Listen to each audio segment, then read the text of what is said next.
Bienvenidos a la ponencia Síndrome de Lynch, Diagnóstico, Tratamiento y Consejo Reproductivo, enmarcada dentro del 17º Congreso Iberoamericano de Pacientes con Cáncer organizado por GEPAC. En esta ocasión contamos con la presencia de la doctora Carmen Guillén Ponce, jefa de sección de Oncología Médica, adjunta a la Gerencia en Gestión del Conocimiento en el Hospital Universitario Ramón y Cajal, que será la encargada de ofrecernos esta sesión. Pues doctora, muy buenas tardes, ¿cómo está? La dejo y adelante con la presentación. Buenas tardes, muchas gracias. Agradezco a GEPAC y a todos los pacientes que asisten a este congreso, que ya es la 17ª edición, que estén aquí escuchando esta ponencia, que para mí es un tema apasionante y de gran interés para las familias que padecen este síndrome y que espero transmitir información que sea de relevancia y que sea útil para todos ustedes. Muchas gracias. Voy a hacer una breve introducción sobre qué es el síndrome de Lynch. En el cáncer colorectal, ahora con las técnicas de secuenciación masivas, sabemos que la mayoría de los casos de cáncer colorectal son casos esporádicos, es decir, que no encontramos una alteración genética que pase de padres a hijos y que determine que se va a padecer la enfermedad. Esto ocurre en la mayoría de los casos, no ocurre una transmisión directa. Sin embargo, hay un pequeño porcentaje de casos en los que sí que nos encontramos, en aproximadamente un 10%, que esa transmisión de una alteración genética ocurre. Y puede ocurrir que se deba a genes que llamamos de alta penetrancia o de moderada penetrancia. Los genes de moderada penetrancia producen riesgo de cáncer, pero un riesgo moderado de cáncer a lo largo de la vida, cuando se tiene una alteración en alguno de estos genes con la que se ha nacido o que se hereda. Pero hay un pequeño porcentaje, aproximadamente un 5% de todos los cánceres colorectales, que se deben a genes de alta penetrancia y que dentro de estos genes nos encontramos un grupo de genes que cuando están alterados, que cuando nacemos con alguna alteración en ellos, provocan un síndrome que es el síndrome que se llama síndrome de Lynch. Y es el síndrome hereditario de cáncer colorectal más importante. Se debe a mutaciones en los genes que denominamos mismatch repair, lo vamos a ver más adelante, genes que se encargan de la reparación de errores en el ADN y que estos genes se llaman MLH1, MSH2, MSH6 y PMS2, como veremos más adelante. Ya desde hace años dividíamos el riesgo de cáncer colorectal en dos grandes grupos. Los casos hereditarios, este 10% aproximadamente, los dividimos en asociados a poliposis, entre ellos el representante más importante pues es la poliposis adenomatosa familiar, que se debe a mutaciones en el gen APC, pero también puede haber otros síndromes polipósicos, y estos síndromes lo que se caracterizan, y por eso se denominan así, es que aparecen muchos pólipos, que son lesiones premalignas o benignas, que aparecen en el intestino antes de que aparezca el cáncer colorectal. Sin embargo, en el síndrome de Lynch pueden aparecer pólipos, pero en un número escaso. Normalmente menos de 10 pólipos es lo que presenta un portador de mutaciones causantes del síndrome de Lynch a lo largo de la vida, por lo que se denomina también cáncer colorectal hereditario no polipósico. Desde hace muchos años se viene estudiando este síndrome, a veces no, incluso sin saberlo. En el año 1813, Aldred Scott, que era un patólogo, identificó una familia que denominó la familia G, que era la familia de su costurera, y esta mujer le dijo: yo me moriré de cáncer y joven porque todos los miembros de mi familia mueren de cáncer. Esto le extrañó mucho al doctor Scott y se puso a investigar sobre la familia de su costurera. Hizo un árbol familiar en el que las mujeres aparecen como circulitos y los hombres como cuadraditos, y lo que vemos sombreado es que han tenido algún cáncer. Pues si se fijan en la diapositiva, pues aparecen casos de cáncer de útero, de cáncer de estómago, de cáncer de intestino, y todos aparecen jóvenes entre los 40, 45 años, 42. Esas eran las edades más representativas que encontró en el árbol de esta familia. Y si nos fijamos, hay hombres y mujeres afectados y hay varias generaciones afectadas. Desde no sé si puedo señalar, pero desde las primeras generaciones vemos que en cada una de las generaciones hay padres e hijos. Aquí vemos un hombre, su hija está afectada de cáncer de útero. Aquí vemos otro hombre, su hija afectada de un cáncer de intestino y tiene otras dos hijas afectadas de estómago o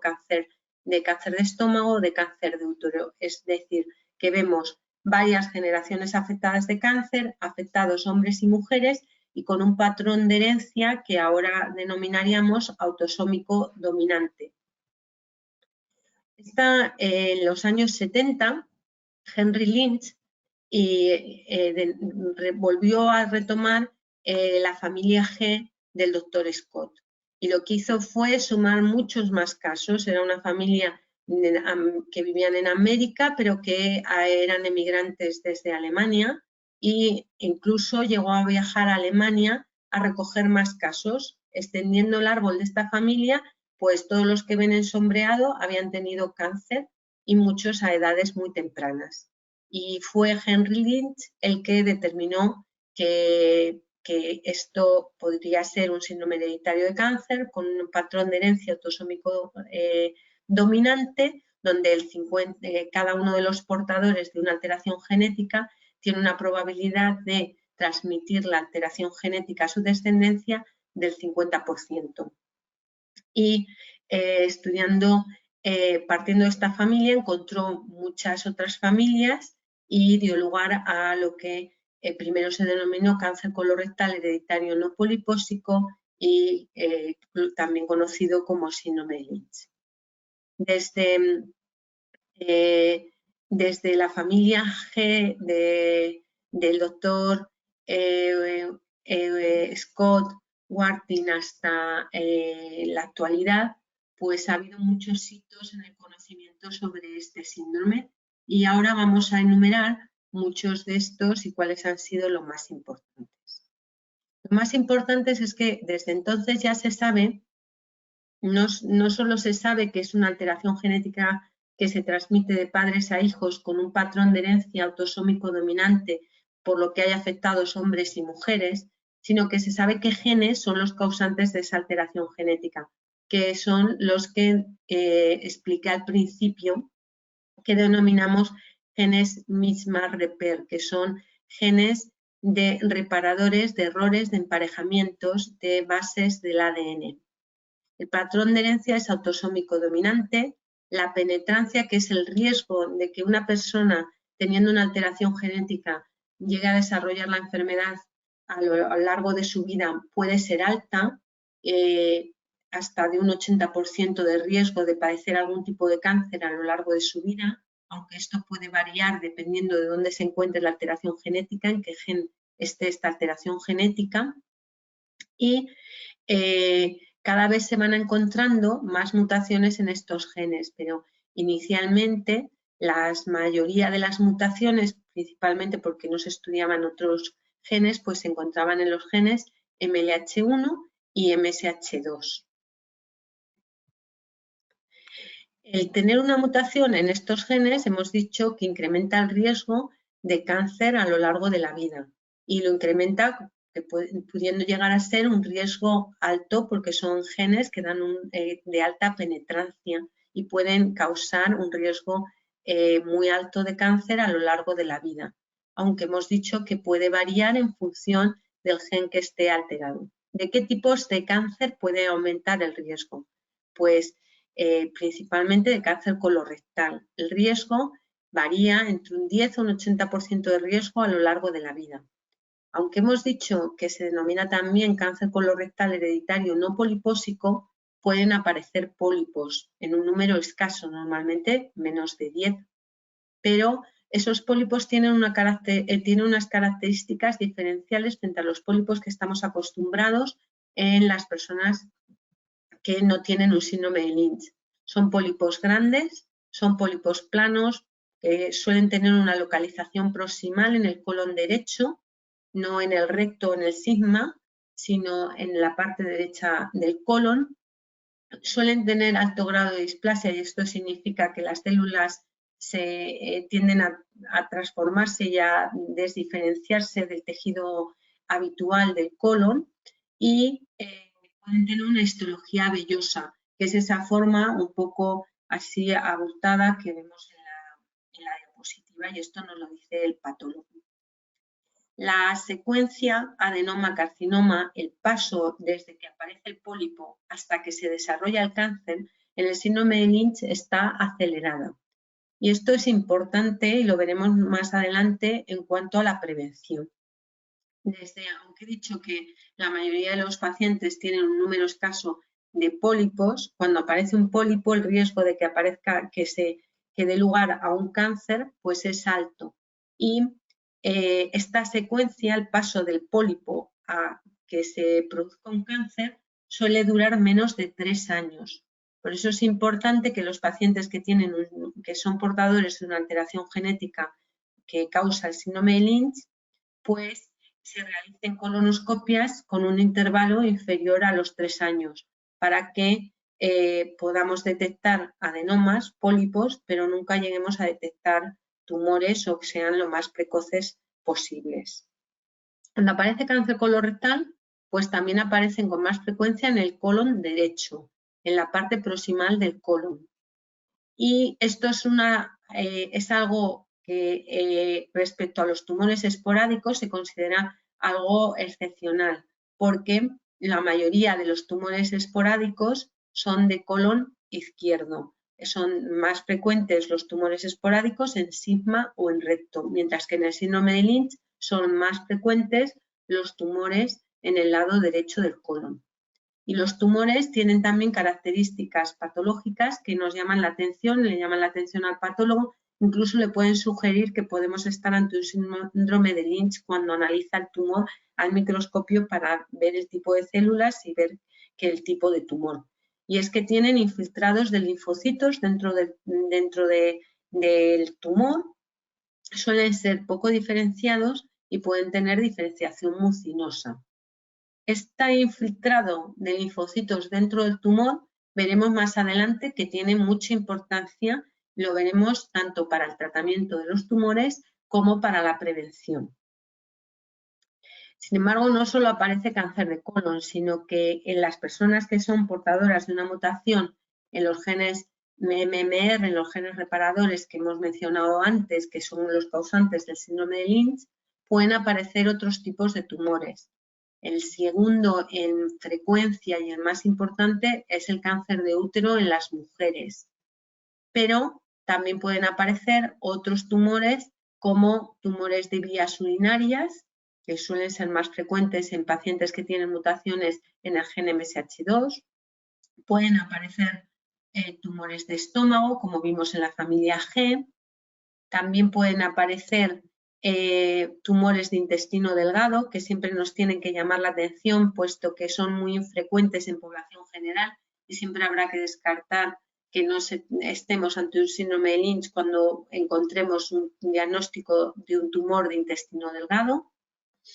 Y con la secuenciación masiva, incluso se han llegado a encontrar, al hacer estudios directamente en el tumor de qué genes pueden estar alterados, pues se han llegado a encontrar otros tumores que en principio no se asociaban al síndrome de Lynch y que puedan estar causados también por este síndrome. Por lo que el espectro de tumores del síndrome de Lynch pues todavía no está bien cerrado. La mayoría de los tumores son los que he mencionado, que se asocian al síndrome, pero podría haber otros tumores, otro riesgo de otros tipos de cáncer que se conoce menos que se pueden asociar a este síndrome. Por ejemplo, en este estudio que pongo en la diapositiva se analizaron 15.000 pacientes con más de 50 tipos de tumores diferentes. Se vio que el 50% de los pacientes que tenían alguna característica que veremos más adelante, que era que tienen inestabilidad de microsatélites, y explicaré más adelante qué es esto, pues tenían una mutación en algunos de los genes del síndrome de Lynch. Y encontraron que no solo eran tumores de colon, ni de útero, sino que había tumores de próstata que podían estar asociados a este síndrome, tumores de páncreas, tumores adrenales o sarcomas incluso, o tumores germinales. El riesgo estimado de cáncer a lo largo de la vida, he dicho antes que podría variar en función de dónde se encontrara la alteración genética, en qué gen estuviera la alteración genética. Se sabe que en los genes MSH6 y en PMS2 hay menor penetrancia cuando la mutación está en ellos, y la carga o el riesgo de cáncer a lo largo de la vida pues suele ser más bajo, y además se suelen diagnosticar los tumores más tardíamente que si la mutación se encuentra en el gen MLH1 o en el gen MSH2. Esto en líneas generales, aunque puede variar dependiendo del tipo de mutación o de la historia familiar. En global, como he dicho antes, el riesgo de cáncer colorectal podría estar entre un 10 a un 75, un 80% de riesgo. Pero si miramos para pacientes que tienen mutaciones en el gen PMS2, pues a lo mejor el riesgo es mucho más bajo de cáncer colorectal, entre un 10 a un 20% de riesgo a lo largo de la vida. Para cáncer de endometrio, el riesgo en global puede ir desde un 14 a un 70%, siendo más alto este riesgo en pacientes que tienen mutaciones, mujeres que son portadoras de mutación en el gen MSH6. El riesgo de cáncer de ovario estaría aproximadamente entre un 1 y un 20%, el de cáncer gástrico pues eso alrededor de un 15%, de intestino delgado entre un 1 también a un 15%, el de páncreas no llega al 10% y el de vías urinarias, próstata, en torno al 5, 10, 15%. Hace años, en los años 90, se establecieron unos criterios clínicos para que sospechar, para que nos ayudaran a ver qué familias podían ser las que tenían un síndrome de Lynch, a ver si por la historia de la familia, si nos encontramos una familia como esta familia G, podíamos sospechar que había un síndrome de Lynch. Fueron los criterios de Asternan. Y estos criterios indicaban que teníamos que tener 3 familiares afectados de cáncer colorectal, uno de ellos de primer grado de parentesco de los otros 2, o sea que al menos 2 de ellos fueran padres o hijos o hermanos entre sí, que al menos hubiera 2 generaciones afectadas, como hemos visto en la familia G, varios casos entre padres e hijos, y que al menos un cáncer colorectal fuera diagnosticado con menos de 50 años. Además, que hubiéramos excluido una poliposis adenomatosa, o sea, que no hubiera cientos de pólipos o que no fuera un síndrome polipósico. Sin embargo, cuando hicieron estos criterios, vieron que se quedaban familias que no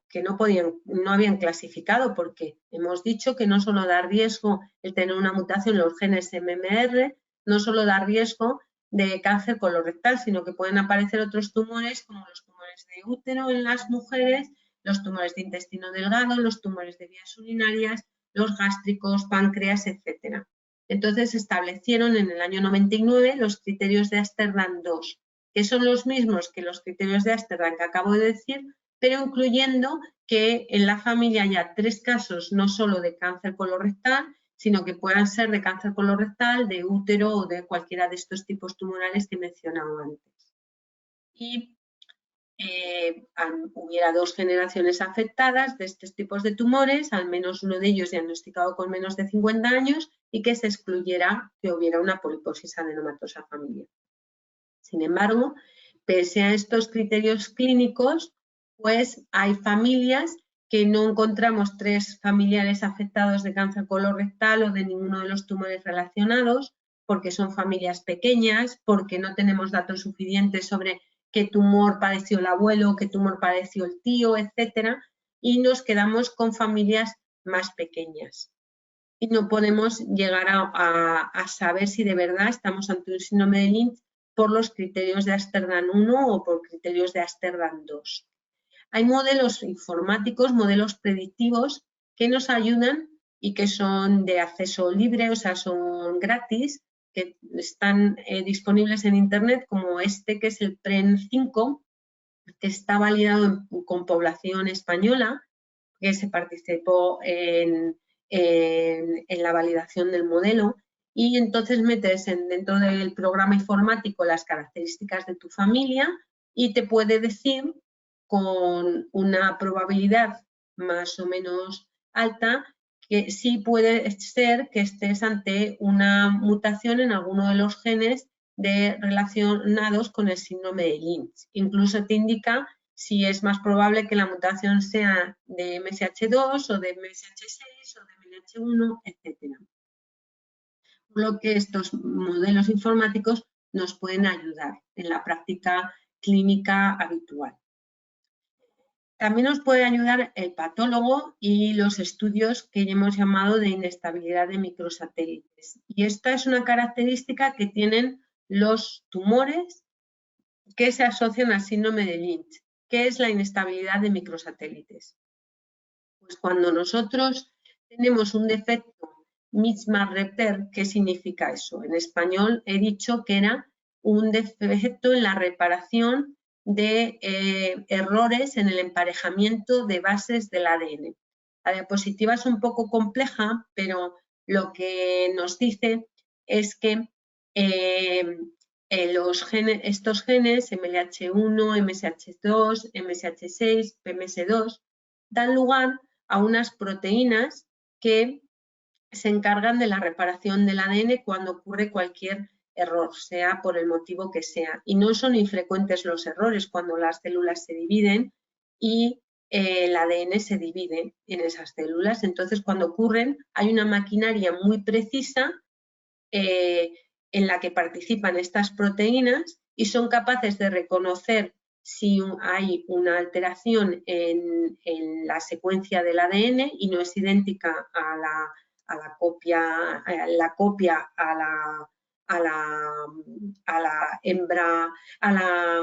la hebra inicial, y entonces lo que hace es que reconoce dónde está el error, se pega esa maquinaria a la zona donde está el error y da lugar a la reparación del ADN. Cuando esto no ocurre así, pues esos errores en el ADN se van acumulando y dan lugar a mayor riesgo de cáncer porque el ADN se vuelve inestable. ¿Cuándo ocurren más errores? Pues ocurren en zonas como la que vemos en la parte de arriba de la derecha de la diapositiva, que son zonas que llamamos de microsatélites. Microsatélites son secuencias de ADN que son repetidas. Por ejemplo, las secuencias del ADN están codificadas por letras y entonces cuando hay un grupo de letras repetidas, esto es una región de microsatélites y es donde si tiene que poner 5 AES, pues no se puede equivocar y poner 6 ni 7 al hacer la copia del ADN. La maquinaria, y si la maquinaria de reparación del ADN no identifica que tiene que haber 5 y que ha puesto 6, pues se está produciendo un error, ¿vale? En el ADN. Esto, que parece así un poco complicado, pues se puede ver por técnicas de biología molecular que se hacen en los laboratorios y que no son difíciles y que además son de un coste relativamente barato. También podemos ver si esas proteínas que hemos dicho que son a las que dan lugar los genes reparadores del ADN, MLH1, MSH2, MSH6, si esas proteínas están actuando bien en el tejido del tumor. Y cuando nos encontramos que esas proteínas no están presentes, alguna de estas proteínas no está presente en el tejido del tumor, hay que sospechar que es que no se están produciendo bien, por el gen que las produce, no está produciendo bien esa proteína. Esto lo vemos por técnicas de tinciones que llamamos de inmunohistoquímica en anatomía patológica.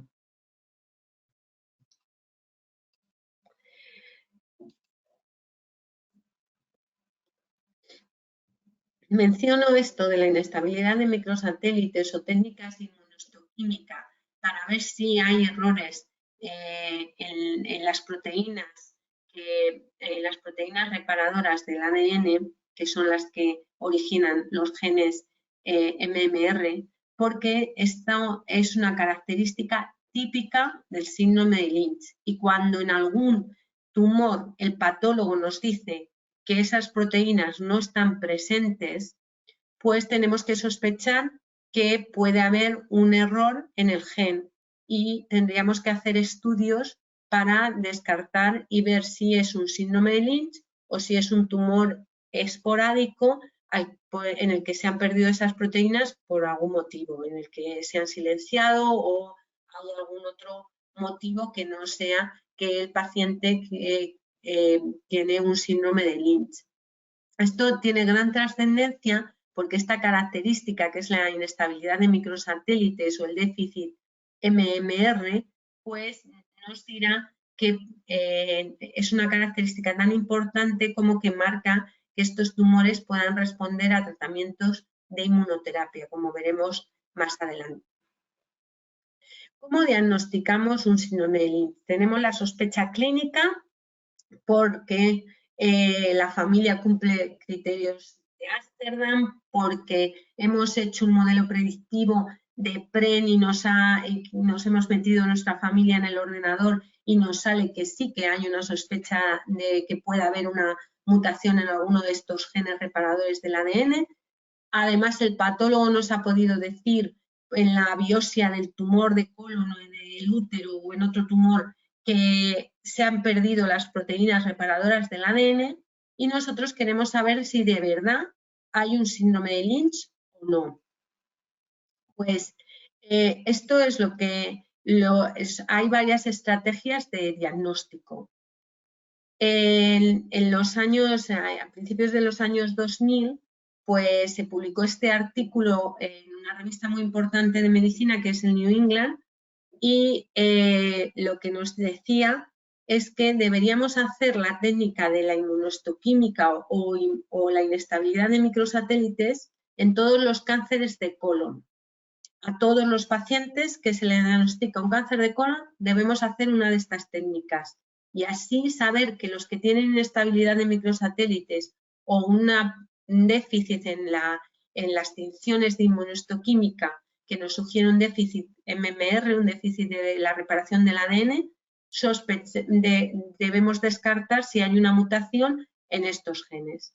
Esto lo hicieron, en general, esto era un grupo americano y sin seleccionar cogieron más de 1000 casos de cáncer colorectal y vieron que aproximadamente el 19%, el 20% tenían inestabilidad de microsatélites alta. Se pusieron a ver cuáles de estos tenían mutaciones en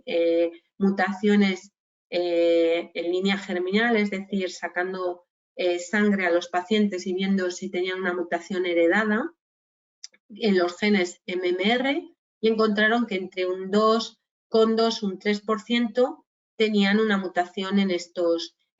genes. Esta es una aproximación que actualmente es la que se hace actualmente, que es que a todos los cánceres colorectales se les debe hacer el estudio de inestabilidad de microsatélites o el estudio del déficit de proteínas, ver si hay un déficit de proteínas por inmunohistoquímica. Y si nos sale que hay una alteración en las proteínas MMR, debemos sospechar y debemos descartar si hay un síndrome de Lynch. Y es una aproximación universal, que en los años 2000 al principio era muy novedosa cuando salió este artículo, pero que ahora está totalmente extendida por la importancia que puede tener de cara al tratamiento de los pacientes. Nuestras guías, las guías de de España que se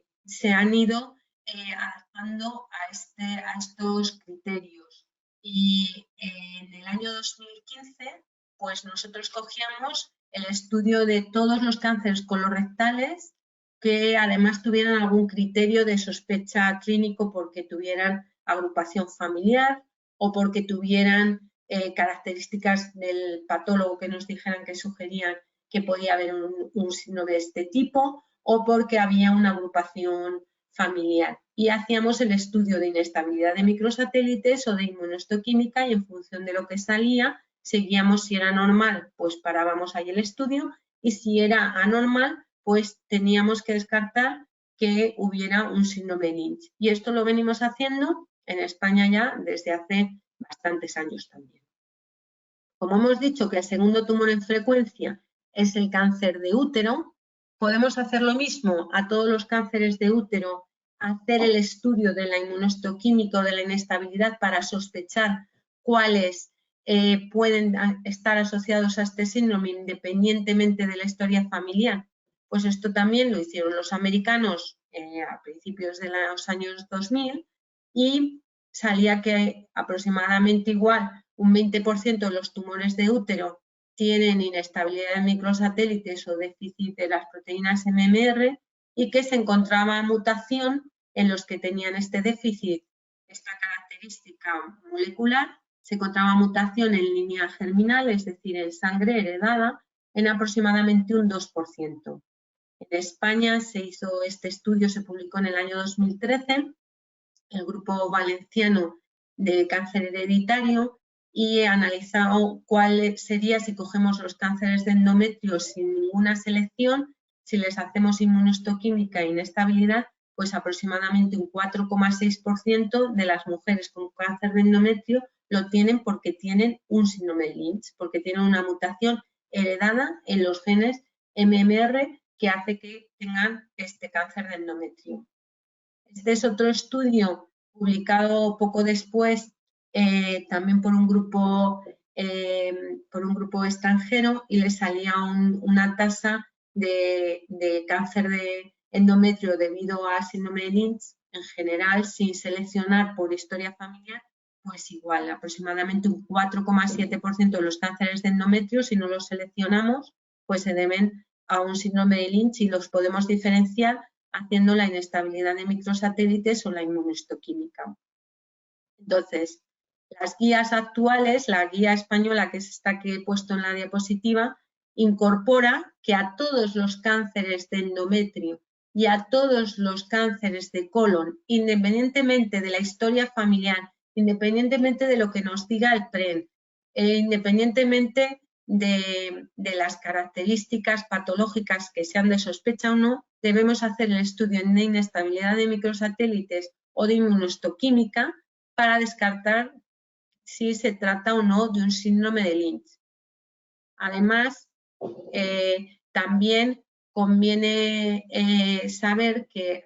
cada vez más se hacen estudios moleculares en los tumores y que, aunque no los hagamos sospechando un síndrome de Lynch, nos podemos encontrar un síndrome de Lynch y aunque no estemos hablando ni de cáncer de colon ni de cáncer de endometrio. Por lo que todos los cánceres de colon se deben estudiar para descartar si se deben a un síndrome de Lynch, todos los cánceres de endometrio también, todos los tumores que hagamos el estudio de secuenciación del tumor por el motivo que sea para tratamiento y que nos encontremos una sospecha de que pueda haber una mutación en línea germinal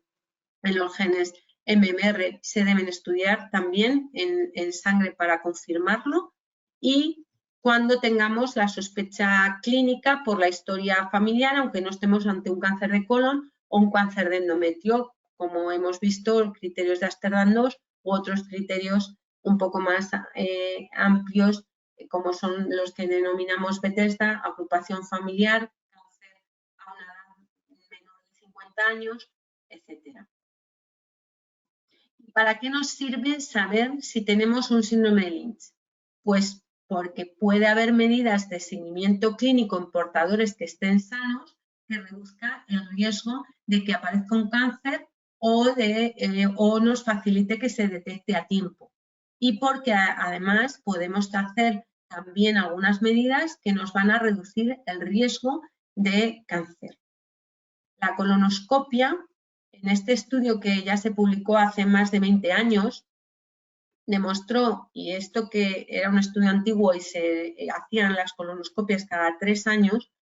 demostró una reducción de riesgo de cáncer de colon del 62%, haciendo colonoscopias cada 3 años, aunque actualmente las guías las recomiendan, por esto que dije al principio, de que la secuencia, el paso del pólipo al cáncer puede ser más rápido, pues se recomienda que se hagan cada 1 a 2 años, no llegar a los 3 años. Y que el hacer colonoscopias reduce la mortalidad por cáncer de colon en las personas portadoras de una mutación en los genes MMR en un 65%. ¿Cada cuánto hay que hacer las colonoscopias? Pues como he dicho, no pasar de los 3 años, a ser posible cada año o cada 2 años como mucho. ¿Por qué? Pues porque pueden aparecer no solo varios tumores a la vez cuando se detectan, que se llamarían tumores sincrónicos, sino tumores metacrónicos, o sea, que encontremos más de un cáncer colorectal en un paciente, o sea, que haya tenido uno y que pueda tener otro en el futuro. La incidencia acumulada en este artículo que he puesto en la diapositiva podría ser muy alta, hasta de más de un 70% a lo largo de la vida. Es más frecuente que esto ocurra, que aparezcan tumores metacrónicos en los portadores de mutaciones en los genes MLH1 y MSH2, más baja en los portadores de MSH6 o de mutaciones en PMS2 y más alta cuando el cáncer colorectal se ha detectado más joven. Con 40 años es más probable o más el riesgo de tener otro tumor a lo largo de la vida en el colon que si se detecta cáncer por encima de los 60 años la primera vez. Y en esta diapositiva lo que quiero también mostrar es lo que estaba diciendo antes, que no debemos pasar de más de 1 o 2 años en hacer en la colonoscopia, porque el riesgo, conforme vamos aumentando los meses que pasan desde una colonoscopia a otra, de que nos encontremos un cáncer de colon de intervalo, o sea, en el intervalo de hacer una colonoscopia, hacer la siguiente, pues aumenta. Por lo que hay que hacer un seguimiento con colonoscopia de manera reglada y a la frecuencia que se tiene que hacer. No vale que me haga una colonoscopia ahora y que, bueno, lo dejo en 3 años o 10. No estás haciendo una prevención adecuada si eso se hace así. Por tanto, las recomendaciones de seguimiento para cáncer colorectal son colonoscopia cada 1 o 2 años desde los 20-25 años. Para otros cánceres hay menos evidencia. Para cáncer de útero, que es el segundo en frecuencia, se debe valorar tomar biopsia de endometrio y ecografía transvaginal anualmente, aunque la evidencia de estos procedimientos pues, es muy baja. Para cáncer de estómago, al menos basalmente hay que hacer una gastroscopia, una panendoscopia oral para ver el estómago y tomar biopsia si hay alguna lesión sospechosa. Y se debe hacer el test del Helicobacter pylori y erradicar esta bacteria si se tiene, porque no por otra cosa, sino porque aumenta el riesgo por sí sola de cáncer de estómago. Si además es una persona que tiene una predisposición genética a tener un cáncer de estómago, pues con más motivo hay que erradicar la bacteria del Helicobacter pylori. Y luego el hacer un cribado diferencial según el gen que esté afectado, o sea, si hemos dicho que MSH6 tiene más riesgo de cáncer de útero, pero que el cáncer de colon puede ser el riesgo más bajo que si se tiene una mutación en MLH1, pues no está muy claro a qué edad se debería empezar a hacer la colonoscopia una persona portadora de una mutación en MSH6. Y actualmente, pues la mayoría de las guías no hacen una diferenciación según el tipo de gen. Podemos ir más allá, no solo hacer una colonoscopia y cada 1 o 2 años, sino intentar evitar que aparezca un cáncer haciendo cirugías profilácticas como la colectomía, es decir, quitar una parte del colon o quitarlo del todo, quitarlo casi completo, total o subtotal, incluyendo el recto o no, pues para reducir el riesgo de tumores metacrónicos, de tumores que aparecen a lo largo de la vida después de haber tenido uno, pues normalmente esto se recomienda cuando ya se ha tenido un cáncer colorectal y se recomienda cuando, sobre todo en personas jóvenes, porque hemos dicho que si el cáncer lo has tenido con 40 años o con menos de 60, pues el riesgo que tienes de hacer un segundo tumor es alto a lo largo de la vida, más que si se ha tenido el cáncer colorectal más tarde. Este es un metaanálisis que se ha publicado recientemente en junio de este año. Nos decía que la supervivencia a los 5, 10 y 15 años de cáncer colorectal en pacientes portadores de una mutación del síndrome de Lynch solía ser alta, principalmente porque si se hace un seguimiento correcto, pues se detecta a tiempo y la mayoría de los pacientes pues sobreviven después de haber tenido el tumor. Y que la tasa de un tumor metacrónico, así en líneas generales, pues estaba entre el 12 y el 30% a los 15 años. Si se hacía una colectomía, o sea, si se quitaba el colon después, durante la cirugía del colon, del tumor de colon, no era solo quitar donde estaba el tumor, sino era más extensa, quitar el resto del colon para que no surgiera otro tumor en el futuro, pues el riesgo de cáncer de colon metacrónico bajaba a un 0 o un 6% a lo largo de la vida, o sea que sí que puede evitar que aparezca cáncer. En cuanto a evitar que aparezcan tumores de útero, pues también se han estudiado las cirugías, el quitar el útero, la histerectomía o extirpar el útero con los ovarios, la histerectomía más salpingo o forectomía bilateral, que es quitar las trompas y los ovarios. Y en este estudio que se publicó ya hace años, también en el New England, pues se demostraba que las cirugías profilácticas del útero y de los ovarios reducían el riesgo de estos tumores en las mujeres portadoras de mutaciones del síndrome de Lynch. ¿Podemos hacer algo de manera médica, o sea, dar una pastilla para evitar que aparezcan tumores en las personas portadoras de una mutación en el síndrome de Lynch? Pues el fármaco que lo ha demostrado que se puede hacer una quimioprevención es la aspirina. Sin embargo, no está extendido el uso porque los estudios que se han hecho con aspirina, que sí que han demostrado reducir el riesgo de cáncer colorectal y de otros tumores asociados al síndrome de Lynch, se han hecho con dosis altas de aspirina, tomando 600 miligramos al día. Se está a la espera actualmente de los resultados de un estudio que se llama el CAPS-3, que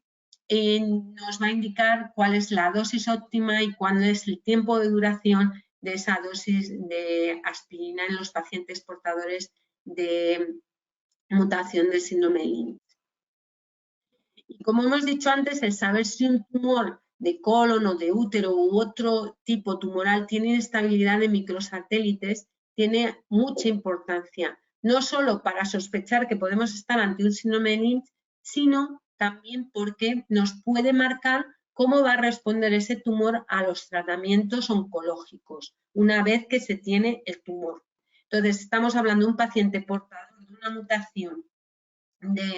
en los genes MMR que da lugar a, como hay una alteración en la reparación, a que el ADN se vuelva inestable, sobre todo en esas regiones que hemos dicho que se llaman microsatélites, que son zonas repetidas en la secuencia del ADN,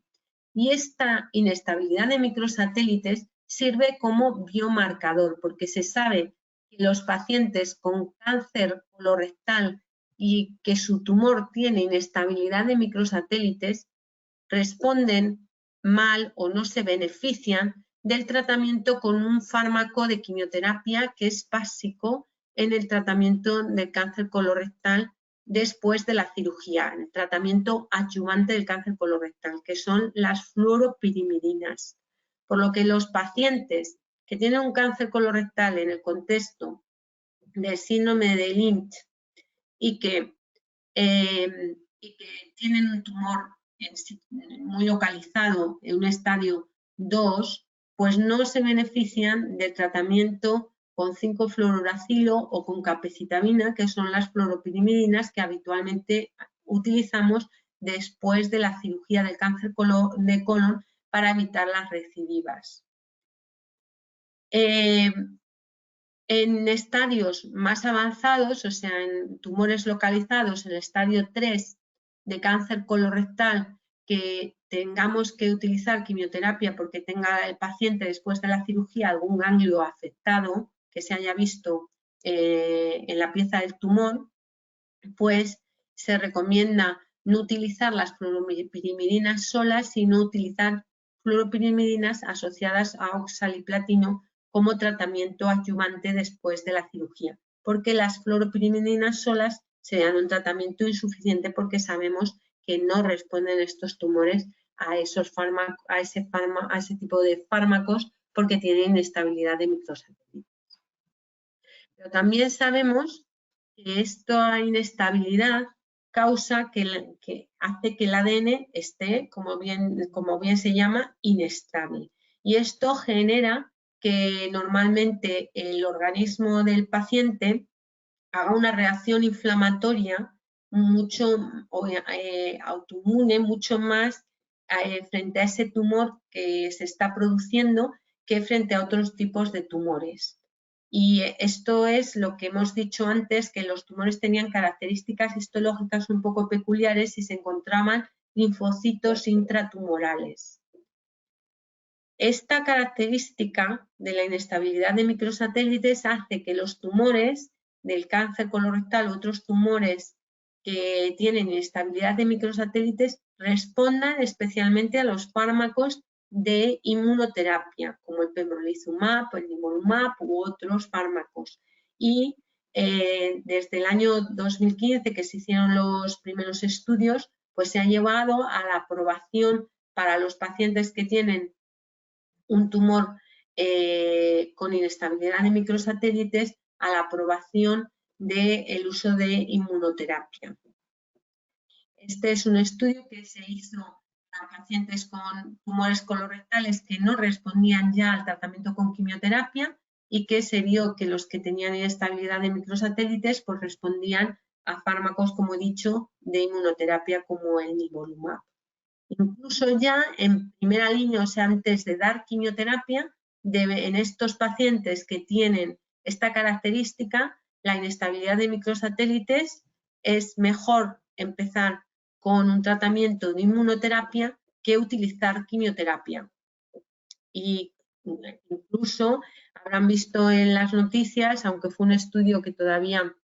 está por confirmar, pero que hubo un estudio que se publicó pues, hace unos meses, donde 12 pacientes tratados de cáncer de recto con inmunoterapia que tenían inestabilidad de microsatélites, el tumor desaparecía por completo y no era necesaria, probablemente hará que sea necesaria la cirugía de estos pacientes. Pero todavía estamos en fases más no tan avanzadas, pero es muy probable que la inmunoterapia en pacientes con inestabilidad de microsatélites cambie por completo el tratamiento que ahora hacemos de los tumores en cuanto a que se puedan evitar incluso cirugías. ¿Nos vale para algo más esta característica que hemos dicho que es tan peculiar y que además hace que los tumores tengan esa expresión de linfocitos peculiar? Pues sí, porque se ha visto que en los portadores de mutaciones del síndrome de Lynch, incluso antes de que aparezca el tumor de colon, en las criptas del intestino, en la mucosa del intestino, puede haber inestabilidad de microsatélites, que luego también se ve en los pólipos que pueden tener estos pacientes. ¿Y esto qué hace? Pues que ha dado lugar a varias teorías de cómo se puede llegar a producir el cáncer de colon en los pacientes que tienen este defecto en la reparación del ADN, y puede ser a través de que aparezca el pólipo o directamente por esa mucosa de las criptas intestinales, directamente que aparezca el cáncer sin que aparezca el pólipo, porque hemos dicho que los pacientes pueden tener pólipos, pero no en un número excesivamente alto, aproximadamente menos de 10 pólipos la mayoría. Esta característica que hace que tanto la mucosa del intestino como los tumores o los pólipos puedan tener inestabilidad de microsatélites hace que se formen más antígenos que pueden dar esa inmunidad aumentada. ¿Y esto para qué es importante? Pues para la creación de vacunas. Y ya se está trabajando en vacunas para que actúen frente a esos antígenos o que se están creando por esa inestabilidad y que hacen que reaccionen los linfocitos del paciente, y se están estudiando diferentes tipos de vacunas para que los pacientes portadores de una mutación del síndrome de Lynch puedan